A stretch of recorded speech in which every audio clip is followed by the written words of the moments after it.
But anyways, I closed out this weekend with the Malice at the Palace documentary.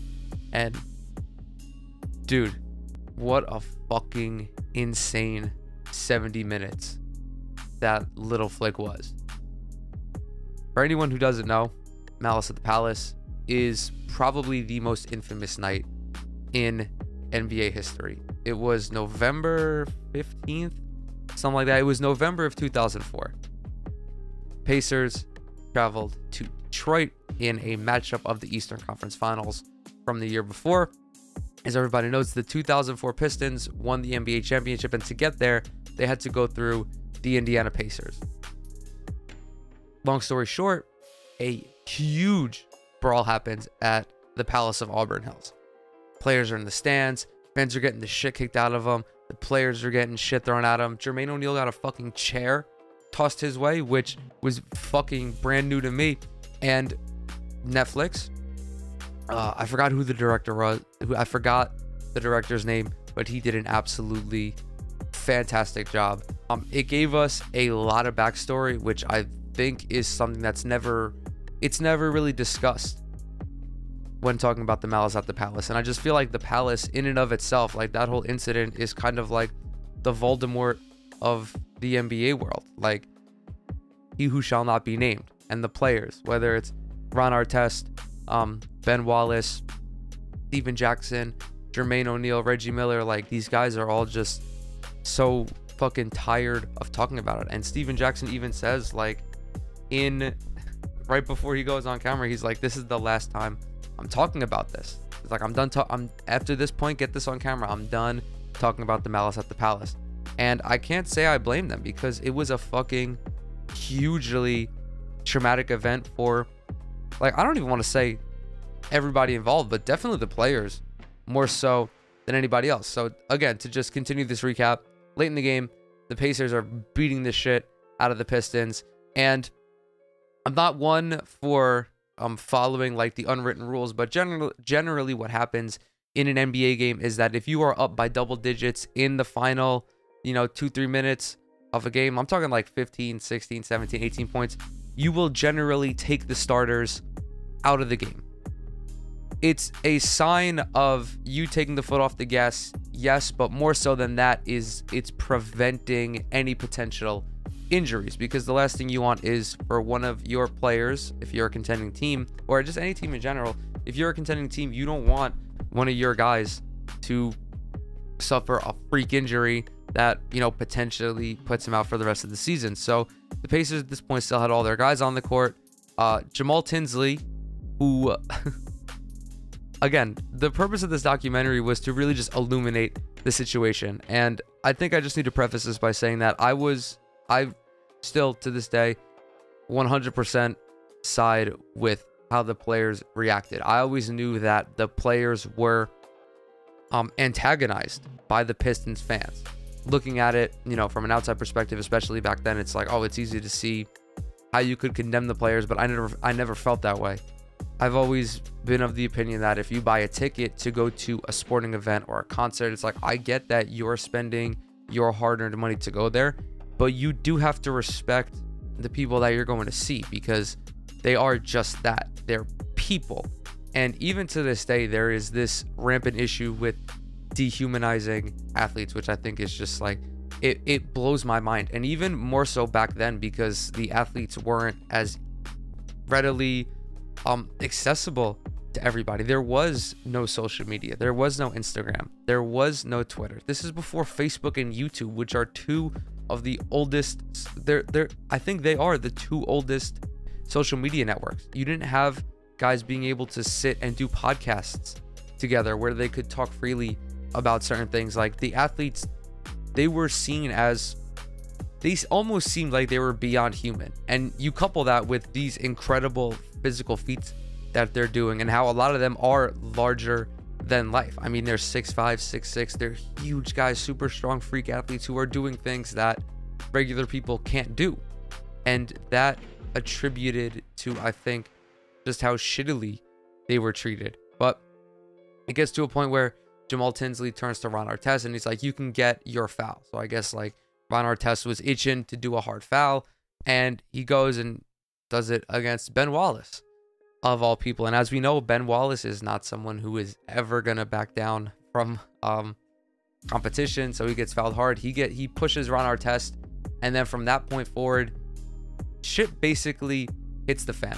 The players get into it, but players always get into it. Like, everyone knows that the guys in the NBA, they're not trying to fight. And I think it was Reggie Miller who said this. It's like, it's all just for the flair of the dramatic.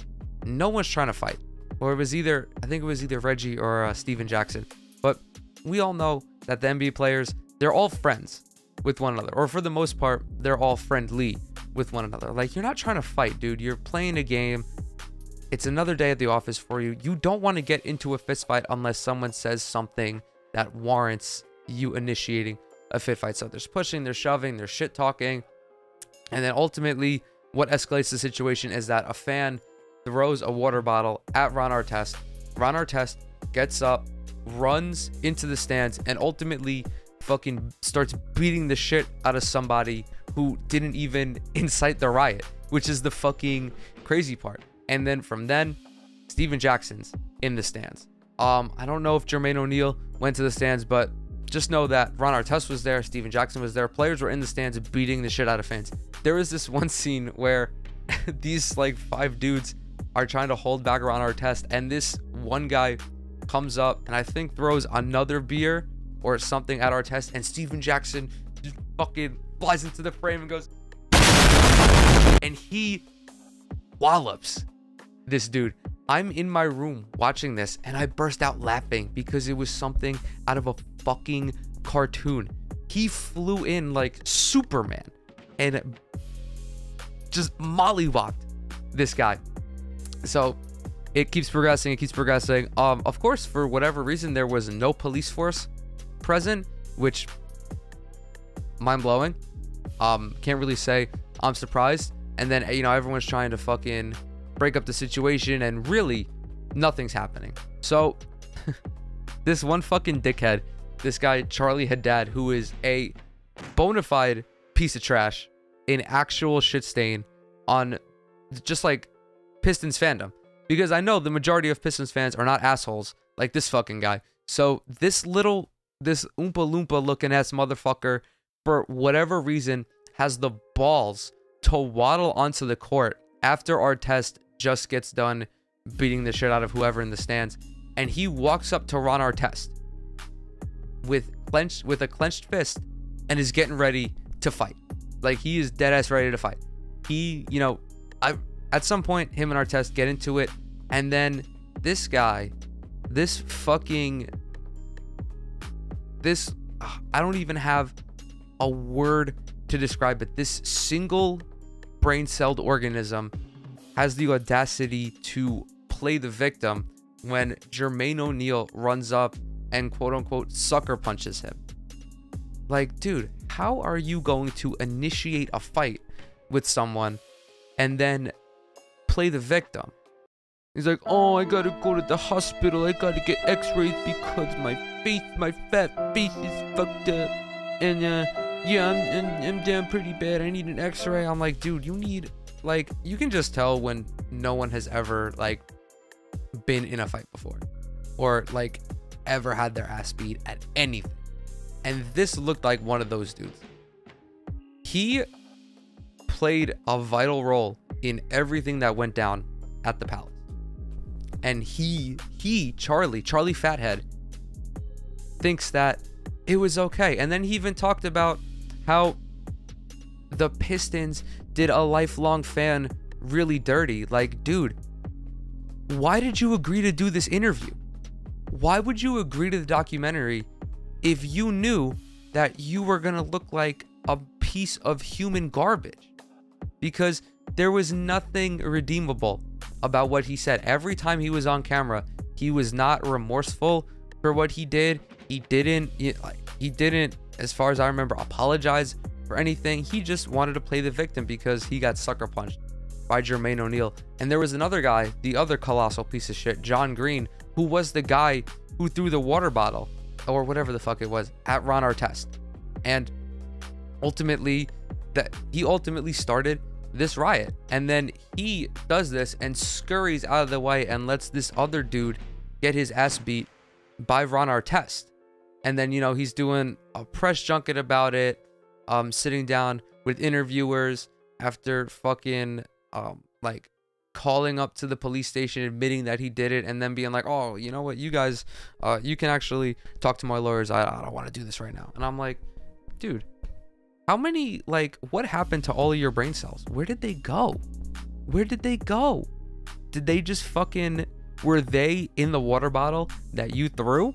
Like, I'm just like, I was at a loss for words watching these guys. And then, you know, they bring in the independent investigator to run through the situation.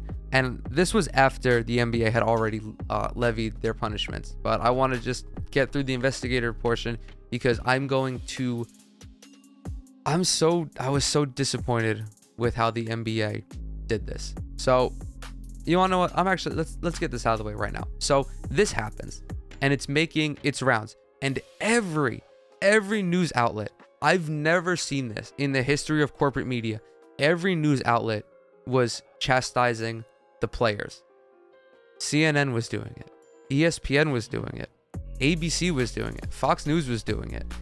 Like, and what was mind-blowing to me was the liberal use of the word thug and how these players were perceived as thugs for reacting to what they felt was imminent danger. Like, they had however many thousands of people throwing shit at them, spitting on them, calling them I don't want to say calling them names because that happens really at every sporting event, but like attacking them physically, and they reacted to it and they were perceived as thugs. And if that were to happen today, if the Malice at the Palace were to happen today, I know the hogs at Fox News would be using that type of language, but no other media outlet would use a word like thug in describing this. I fully believe that all the media outlets would, again, chastise the players because that's what the corporate media does. Even though the NBA is a players' league, I feel that they would allow that to happen. I don't think they would side with the players. Again, if the Malice at the Palace happened today, because when you're the NBA, right? What is the NBA? The NBA is a corporation. The NBA wants to make money, and David Stern is faced with this problem, and he hands out a full season suspension to Ron Artest. He suspends Steven Jackson. Fuck, I can't remember Steven Jackson's exact suspension, but he suspended Jermaine O'Neal for 25 games, and I'm really upset that I don't remember Jackson's suspension, but he got suspended as well. The three quote-unquote culprits all experienced the harshest punishments. Meanwhile, none of the fans that initiated this really saw anything. Like, they got community service. John Green was charged with one count of assault, I believe, and might have served, I think I saw 30 days in jail. And the odd part is that I found an article that claimed how him and Meta World Peace, formerly known as Ron Artest, of course, actually sat down and like made up, which I thought was just very shocking. But anyway, David Stern comes in, and at this point, when you have an incident like this and you're a big corporation, you're doing damage control the entire time. So you are going to do whatever you feel saves the most amount of money. And at that point, David Stern was like, players are all suspended. I was not aware of the fact that the league never conducted an investigation, which I thought was a little weird. They had an independent prosecutor come in and do that. And shout out to this guy who found that none of the players were at fault, because it was pretty obvious that they were not. He found that Ron Artest had all legal right to defend himself when Charlie Fathead came down with his fists clenched, ready to fight. Just a huge debacle for the NBA, and there's no doubt in my mind that Adam Silver, again, if this happened today, that Adam Silver would act similarly to David Stern.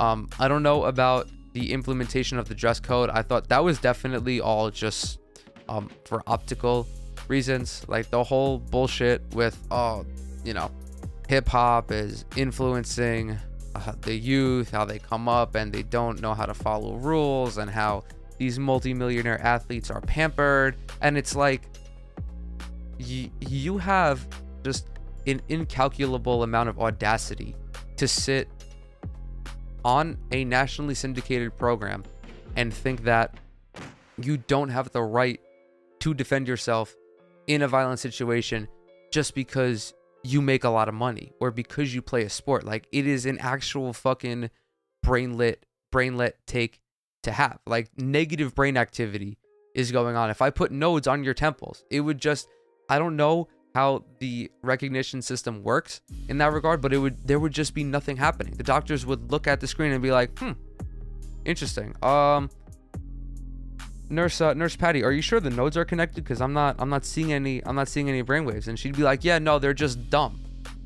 And that's kind of just how the corporate media functions. Like, then again, am I surprised that the players were not given a fair shake? No, I'm not, because they didn't have the means to it. Like, dude, the tapes were not released to the public until recently, 15 or so years after the incident happened. I just think that David Stern in this instance didn't care about handing out a fair punishment, and how that ultimately fucked with so many of the players just mentally. And maybe the only difference, if it were to happen today, is that Adam Silver wouldn't, I think the suspensions would be a little less harsh. I don't know if there would be any full season suspensions handed out, but there would still be sizable punishments levied. And I think that if that were the case and the players did appeal them, potentially the backlash, because I do think that just overall the fans today would not stand for the mistreatment of the players in that regard. And I also feel that there would be independent footage of the situation, like just people having cell phones, having modern technology. You wouldn't have to wait for the Palace to release the tapes. You would have them almost instantly, I feel like. I don't know how much of that would change the situation, but it was a very just eye-opening documentary. I felt even more convicted in vindicated, that's the word. I felt even more vindicated in the beliefs that I had, because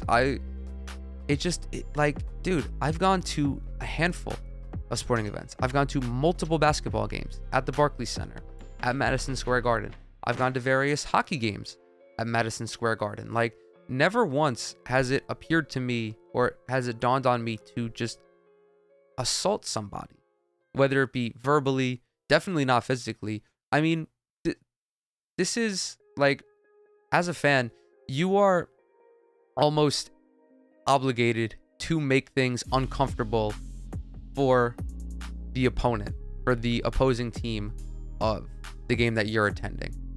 But there are ways to do that. Like, there are fans who are elite shit talkers, because so much of competition is focused around talking shit. The NBA probably more so than any other league, because you're so in their face the other time. I mean, it's the same thing with football. You're matching up against someone for 60 minutes where you're literally inches away from each other, but then again, it's like you're behind the mask, you can wear a visor, so it's kind of like a disembodied voice almost. But like, if you're LeBron, or if you're Steph Curry and Patrick Beverley is defending you, like, he's going to be in your ear, literally in your ear. Like, he could be able to stick his tongue out and fucking wet your earlobe. That's how close he is. Like, it's an integral part of the game, and the fans are no different. But it is very easy to cross a line. Like, if you're gonna be talking shit to someone, just keep it about that person. Don't bring anything outside. Don't bring their family into it. Don't bring their wife, their children, their mother, their father. Just leave it at the player. Like, if you want to say that if you want to make fun of Paul George's hairline because it's in the middle of his forehead and he's got 2 inches between his hairline and his eyebrows, do that. But like, don't start talking about, you know, his significant other, his siblings. I don't even know if he has siblings, but if he does have siblings, like, leave them out of it.